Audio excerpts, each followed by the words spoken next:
My wife was diagnosed with an aggressive form of breast cancer, and in the or the spring of 2012. And unfortunately, it had developed to the point where it wasn't really treatable. To say I was in shock was sort of an understatement. We were both hitting, even though we're not young, hitting the prime of our life in a way. Maybe we're late starters. We worked together, enjoy working together, and it sort of felt like my world had ended. It was a short period, a short fight, unfortunately, but she passed away in October 2012. You know, sort of in a flash of your eyes and a phone call that it's over.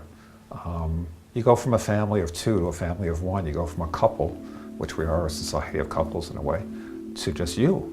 You know, you think about it and I realize later, you know, you all have friends and we are somebody and somebody. We were Ken and Nicole, and there's, you know, people that Nicole and I hang around with, and there's Don and Ellen and Jason and Susan, and there's couples. And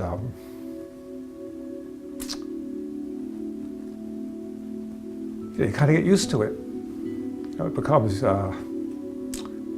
know, your name is almost not Ken, it's Ken and Nicole. And suddenly it's just Ken. I knew I needed to heal, and for me to heal would be to talk and be around people who had gone through the same thing I had gone through. So I came to Gilda's for what's called the Living with Loss group every other Wednesday night starting in January. It was the first time in the whole months that this had happened that I felt I could really just look at a total stranger at that time and just say, this is what had happened in my life.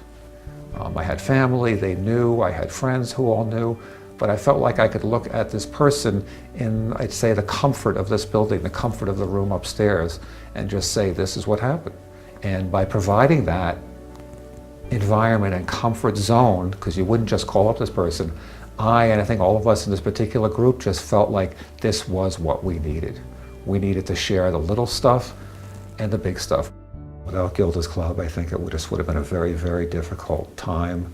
And I don't think I would be at the point where I am now to sort of look at moving ahead, because I would have been really still stuck, still dealing with some of these issues. If a building has a soul, this building has a soul, you know, a good soul.